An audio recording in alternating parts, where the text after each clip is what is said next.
All right, so I have the great pleasure today to introduce somebody who has, for a very long time, been the person in the field with by far the best sense of humor until he was recently overtaken by Martin O'D. I would love to hear what he has to say for the next half hour. So, someone's written 20 minutes on the screen. He's got half an hour. All right, then, Nir, over to you. Terrific. Thanks, Aubrey. Thank you, everyone. Good morning from New York. I have to say, throughout human history, there were prophets. And retrospectively, those prophets have been either false prophets or true prophets. And I clearly remember Aubrey walking and looking as a prophet, as a biblical prophet. And it's just amazing to go just couple of decades later and see that his prophecy that we can do something about aging, there's a biology to that is flexible, has been true. And it's not only that we went from hope to promise, we're now trying to realize the promise.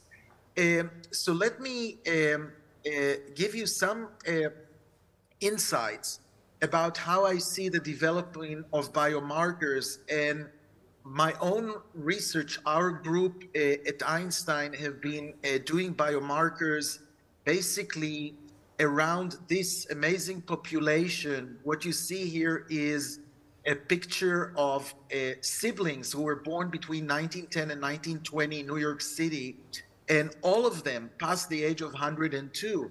102, the little sister died, everybody was shocked. She was 110, 107, and 109, making the point that longevity has, or exceptional longevity, have a genetic base, and that it's possible for us to live actually healthy, to live longer, and to have a contraction of morbidity. And that was subject of some of my talks before. Beside those centenarians, and there are 750 centenarians, that are also from a very homogeneous population of Ashkenazi Jew, homogeneous genetically, homogeneous socioeconomically. We also followed their offspring, assuming that they inherited some of the genes for longevity. And as a control for the offspring, we've been looking at mainly the people who are married to this offspring if they didn't have exceptional longevity in their family. And this is kind of the subject of this biomarker talk. What we're doing is lots of biomarkers. Our main aim is to identify longevity genes and to develop drugs around them, which we have done. But I'll show you today some insights from proteomics that we've done in those subjects.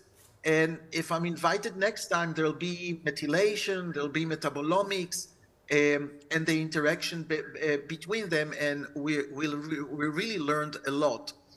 You know, when we looked at the genetics, and I'm just giving you one example where we ask, what's the difference between centenarians and control, those without longevity? And we looked at rare genotypes that are less than 1% in the population, because so are the centenarians. They're less than 1% in the population. What we got is what Aubrey talked about, what we all knew from animals. It's those pathways of mTOR signaling, of insulin signaling, MAP kinase, and some other things. And just remember those pathways, because we're getting back to them. But I'm not going to talk much about that. Just to mention that several drugs have developed in part based on our data. The second is that there's no one way to be 100. We have actually several pathways that are involved, although they're probably connected with each other, just like the hallmarks are, and that we need to find all the longevity genes and to do validation. And as the scientific director of the American Federation for Aging Research, I'm leading this initiative to recruit 10,000 centenarians and their families, which we're doing by mail, basically, and getting back their DNA and sequencing and making available immediately all the genotypes by exome sequencing of those centenarians. So if you know Centenarians, we have started it in the United States. We already have 250 or something like that, but we'll expand it to other places. Just a heads up, those centenarians are really precious, and I'll convince you more about it. So when we talk about biomarkers, remember that it's one thing to see the difference between biological and chronological age. What concerns me, and in order to accelerate treatment eventually, we want to find the biomarkers that change within weeks or months. And I just want to show you how difficult it is. This is my green age, right? And in my green age, I'm almost 3 years younger than my chronological age. And I called Steve Horvath and I said, I'm really, really disappointed. He said, why are you disappointed? I said, because there are many markers. And one of them that's really amazing was developed by the Mayo Clinic, and it shows EKG age. By the way, by EKG, you can see, it tells you if you're a man or a woman, which was nothing I knew that I could do by EKG, and they still don't understand exactly why. That's the advantage of AI. But they have developed an instrument that shows basically what's your EKG age, or what's your heart muscle age, by the way. If you have coronary and you clog it the next day, it's not going to be helpful. And you see here that the first time I had my EKG, I was 58 years old, but my biological age was 54. And since then, I took, let's see if I have it. Sorry, I took metformin, and here I started intermittent fasting. And 8 or 9 years later, my heart age really haven't changed by that much. So basically, I told Horvath, I need a few years back. And there was a reason for that. Because in the green age, what they get is they get biological processes that are related to epigenetic changes, to methylation changes. And what you see in green is that each one of those processes, I'm younger than my age, except my hemoglobin A1C. However, my hemoglobin A1C during the last 10 years was around 5. It was quite low. And for me, it means that this epigenetic clock doesn't represent the fact that I've treated my epigenetic problem. And I'm just demonstrating my own records here to show you it's really difficult. And methylation is not necessarily changing within a short period of time. It depends on what and where and in which organ. So we took our children of centenarians, and we the longitudinal study, which is children of centenarians and control, and we, by SomaMare, technology, we looked at 5,000 proteins in 1,000 subjects, and we said, hey, what changes between the ages 65 and 95? And what you get here is what I show here is the Volcano plot. So you see it's the p-value here, the statistical y-axis is 10 to the minus 80. So I get really nice spread. Those are going up, those are going down, and there's some that are changing with a really amazing effect size, such as the pro-BNP.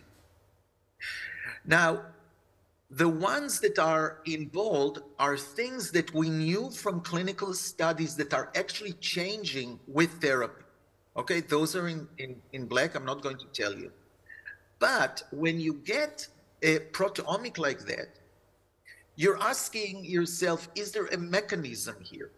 What are we seeing here? Are we seeing some proteins that are maybe causing aging?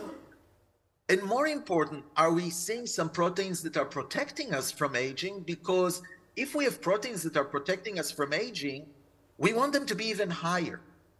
In fact, MYC1 or GDF15 and PTN, when you express them in animals, they actually live longer. So you don't want to take those down.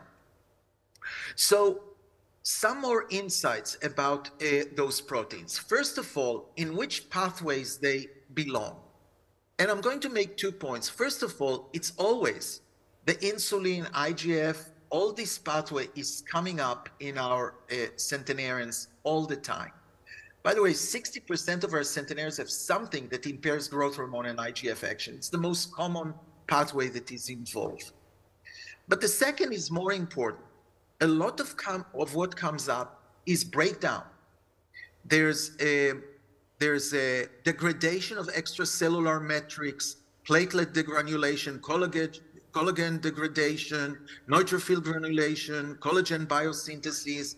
And at first I said, okay, enough of this noise, but to realize that, you know what, maybe no matter how you treat aging, you have to stop the breakdown. And maybe those are going to be the biomarkers that are important. And proteomic biomarkers will change more rapidly than changes in methylation, at least generally seen. We can also use this proteomic to associate them with diseases or other conditions of aging. And here you have the plot for frailty.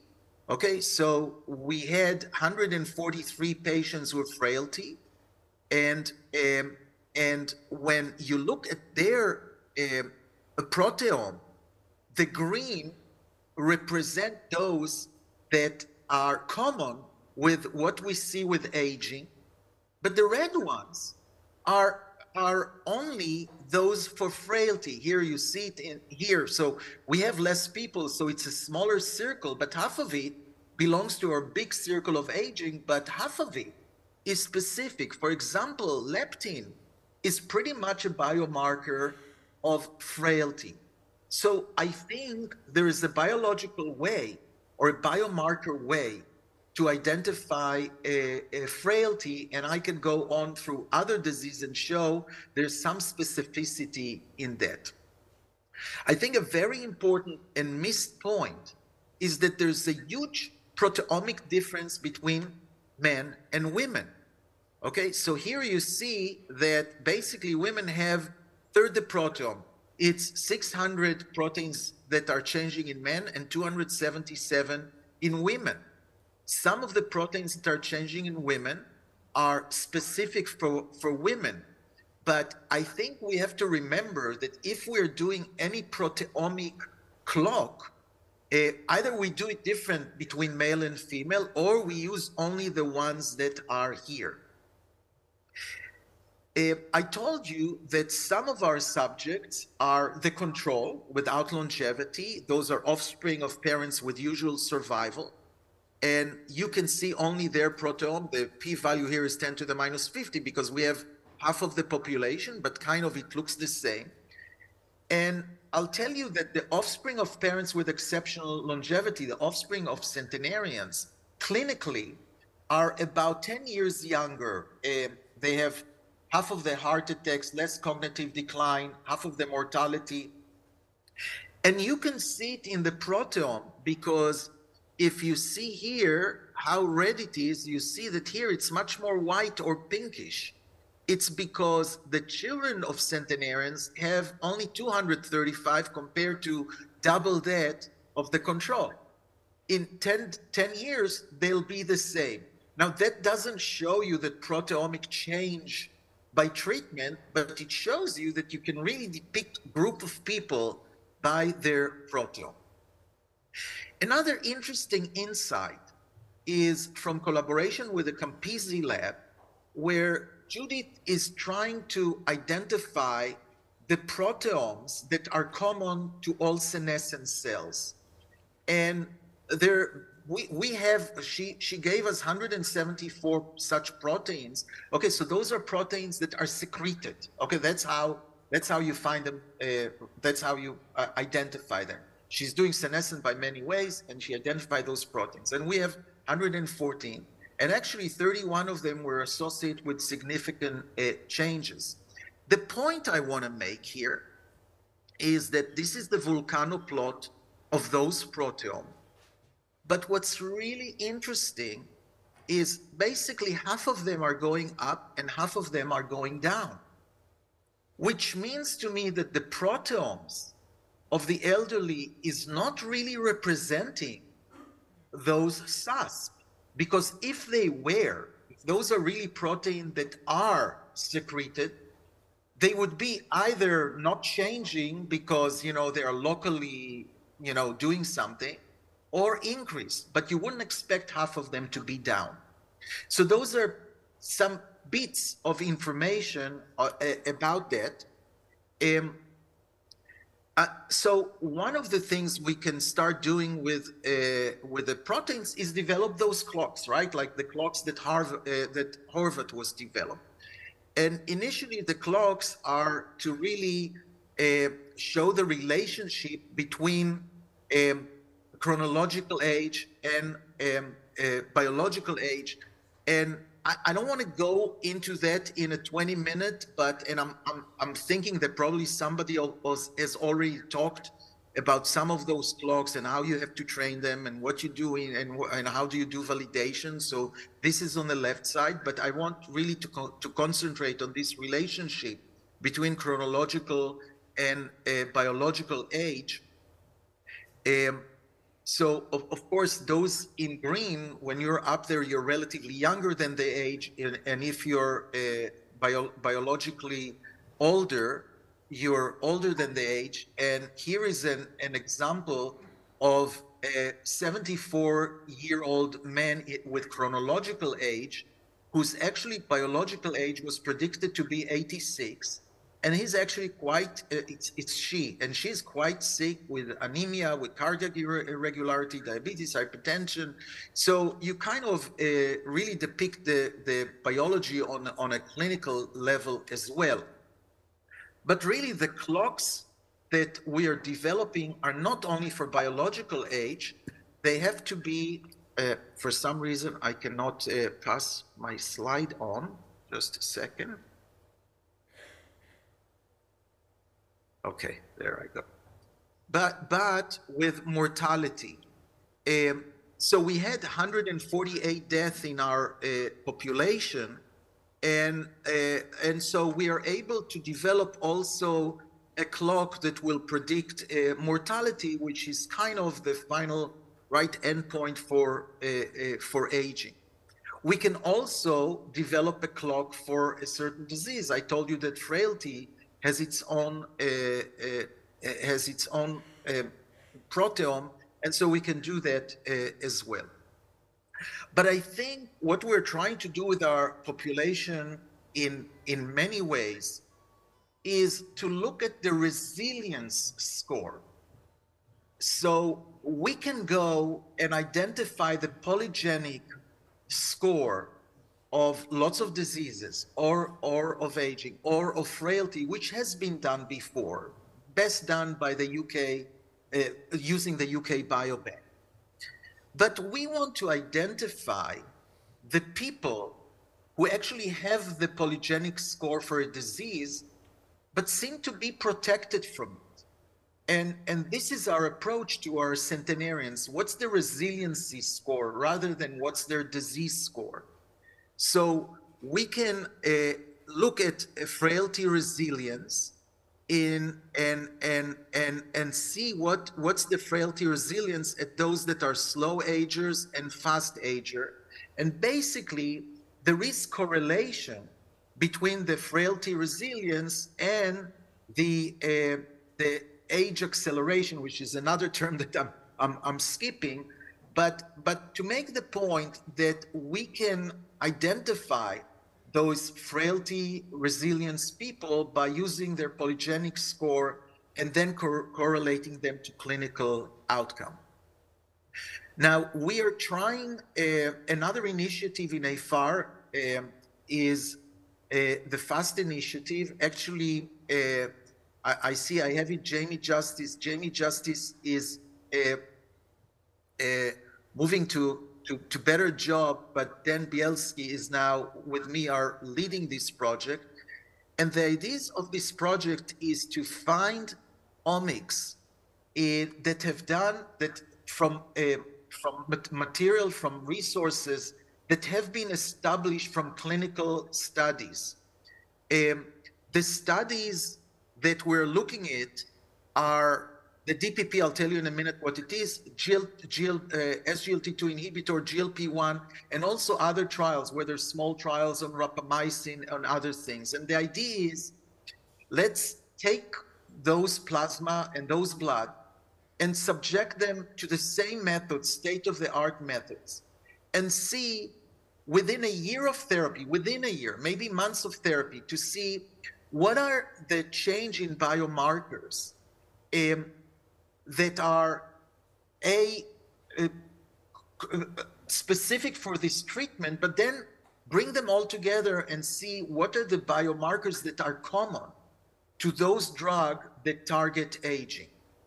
We are making a progress with the DPP. The DPP was a study, a clinical study, that looked at the effect of placebo, metformin, and lifestyle change of diet and exercise in preventing diabetes. It's a study that was stopped early, and because the results were significant to both arms of treatments, and the plasma is stored at an NIH biorepository, and we got permission, or we're in this process of establishing those processes, and they'll be the first to go up. And again, we're going to do methylome and proteome and metabolome and probably some other things. So I think it's 20 minutes, 22 minutes. I want to stop and say what I haven't demonstrated.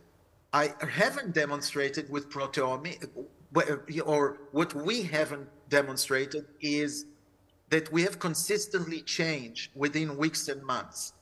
And now I'm wearing another hat. I'm executive in the Longevity Biotech Association. All the biotechs, when they do a phase 2 trial, we want to show that our biomarkers are going to the right direction.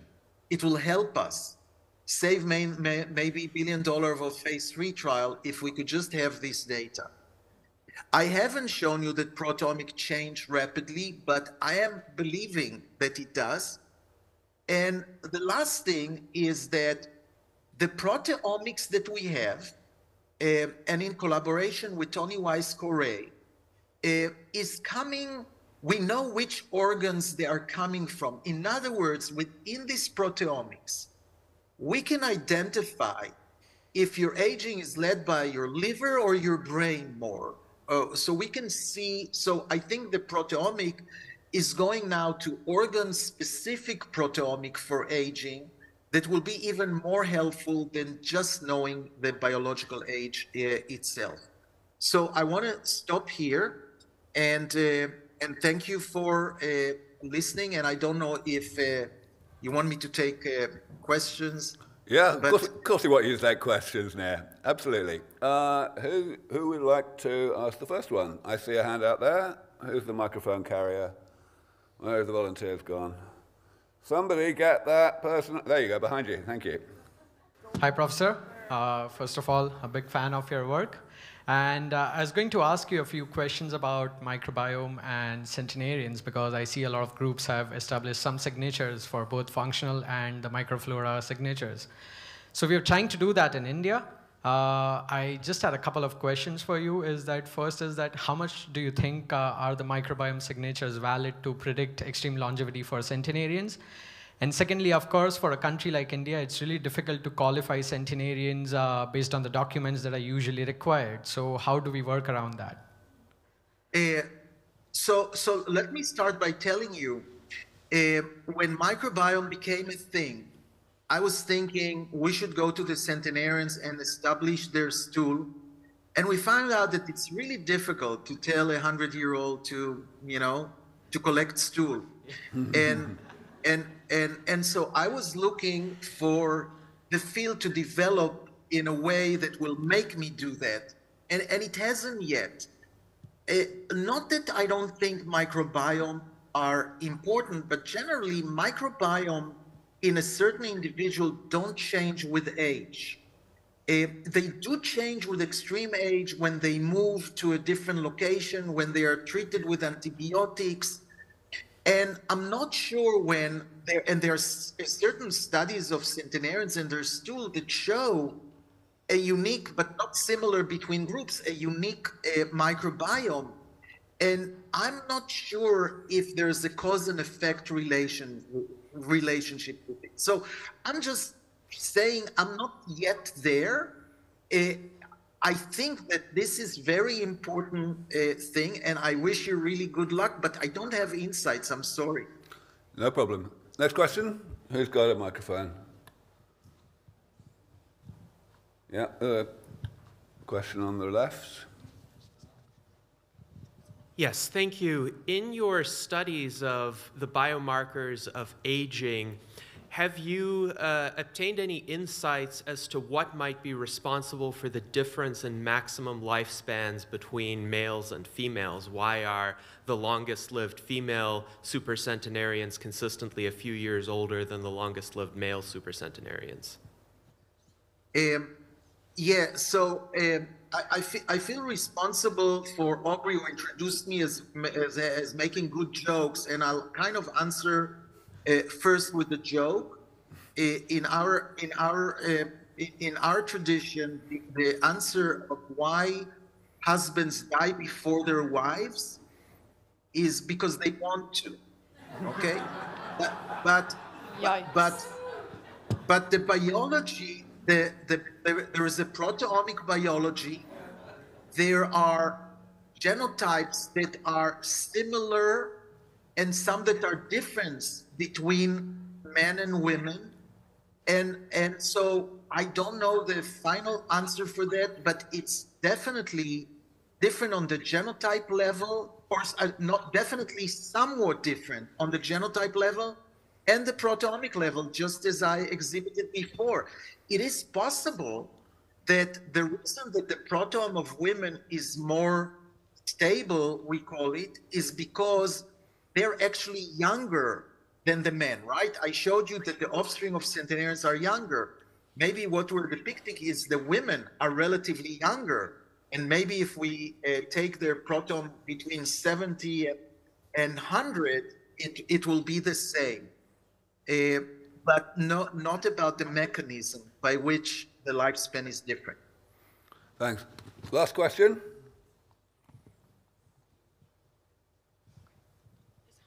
Hi, Nir. I hope you're not bored with people asking you, but what is the status of the TAME project? And also, since you like a joke, are you Ray Kurzweil's younger brother? Because you look an awful lot like him. Sorry, whom? Ray Kurzweil. That was a very good answer. Very good answer. Ray Kurzweil. I only know that they ask him if he's Nir Barzilai. That's the only thing I know. So the TAME trial, I'm trying not to answer because I always think I jinxed it. But what we have now, we have commitment for 1/3 of the money. And we are trying now to close the gap and start it as soon as possible. Unfortunately, that's the answer I've been giving, or similar answer I've been giving for years. I want to make sure that you understand the TAME study is still really important. I mean, everybody understands that. It's still really important for many reasons. We have to have this proof of concept. We have to have the FDA come with us on board. We have to have a therapy that's cheap, that we can immediately make available to others. We need the pharmaceuticals to understand that there's a reason for them to jump in. I can go on and on. The study is very important and it will happen. I'm just sorry for the delay. It was because of billionaires that lost their money, because of COVID, because of other things, but we do hope to get it back online. Thank you. Yeah, and I want to congratulate you, Nir, for your resilience and persistence in keeping going, trying to make this thing happen, because, of course, you're completely right. It's a vital piece of what we need to do. All right, then. Thanks so much, Nir, for coming.